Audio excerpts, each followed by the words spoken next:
Get ready for a tale of feverish vengeance and the sweetest kind of justice served cold. It's a story of how one manager's demand for a doctor's note backfired spectacularly. Strap in and get your thermometers ready, because this one's a scorching reminder of why you should never underestimate the power of a doctor's pen. I posted this, but it got removed, and I think it was maybe because I didn't make the malicious compliance clear enough, so I'm going to try again and make it extra clear. When I was in my early 20s, I worked at a supermarket. I should note that I was a pretty reliable employee. I was never late, in fact, I often got in early, and I rarely called in sick. At the time this happened, I had not called in sick for 9 months, and even then, the manager had sent me home.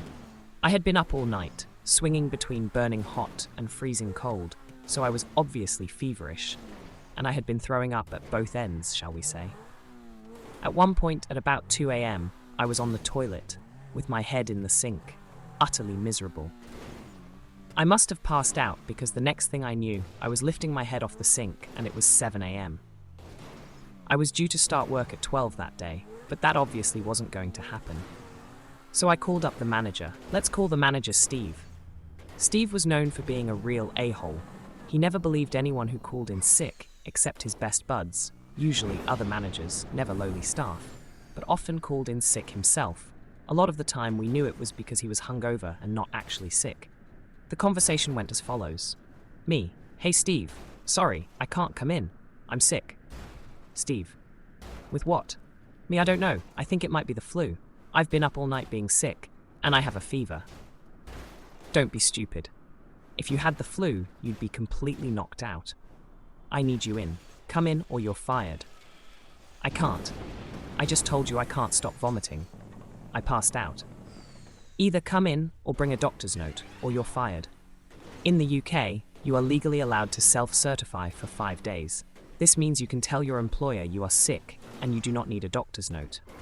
If you're sick for more than 5 days, you then need a note. It is also illegal to demand a doctor's note during the self-certify period. I knew this, but I was terrified. This was during the recession. I couldn't afford to lose my job, so I got myself dressed, almost passed out trying to do so, then trudged to the doctor's some 25 minutes walk away. I end up sitting in the doctor's office for a little over an hour, which for walk-in was pretty good.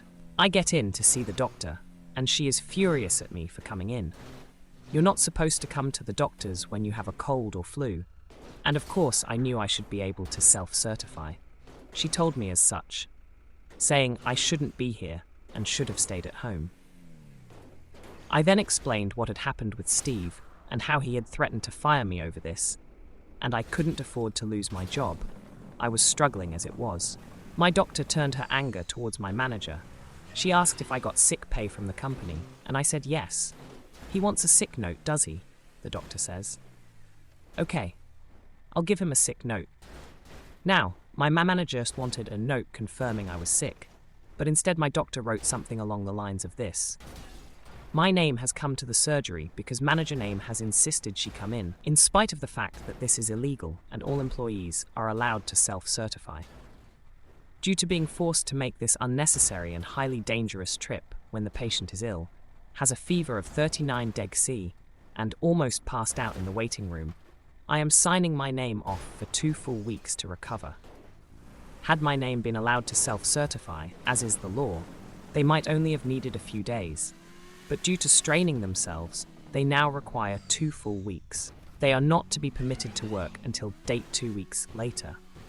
The doctor said she would have signed me off longer, but this was the longest she could do without requiring further evidence. So basically, instead of just being off for a few days, I was now signed off for a full 2 weeks, and I'd be paid for it.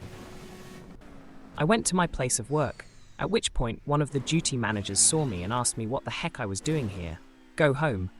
I was obviously very unwell. I explained what happened. They agreed to help me downstairs to Steve's office and went with me inside. I handed Steve the note. He looked worried and tried to say, I wasn't being serious about firing you. Well, gee, when you angrily growled it down the phone, it sure sounded like it. The duty manager then declared that they were going to drive me home. It was clear Steve wanted to argue, but had the sense to know he shouldn't. The duty manager then drove me home, made sure I was okay, then went back to work, where they informed our union rep of what had happened. Steve had a disciplinary hearing, where he was given a severe reprimand and a warning. Steve tried to argue he never said I'd be fired, and I was lying, and just decided to go to the doctors. But the duty manager said they heard him admit to it when he said to me that he really didn't mean it. I felt better after a few days and enjoyed my 2 weeks off, fully paid, and enjoyed the nice weather we had. Meanwhile, Steve was forced to work overtime because we were short-staffed. So thanks to the doctor, instead of being off for a few days, I ended up getting a nice 2-week paid vacation, and Steve was given a final warning, all because he insisted I get a doctor's note. If you enjoyed the twist of sweet justice in today's tale of malicious compliance, don't forget to like and subscribe for more stories where the little guy wins big. Until next time, keep standing up for your rights, and we'll see you in the next video.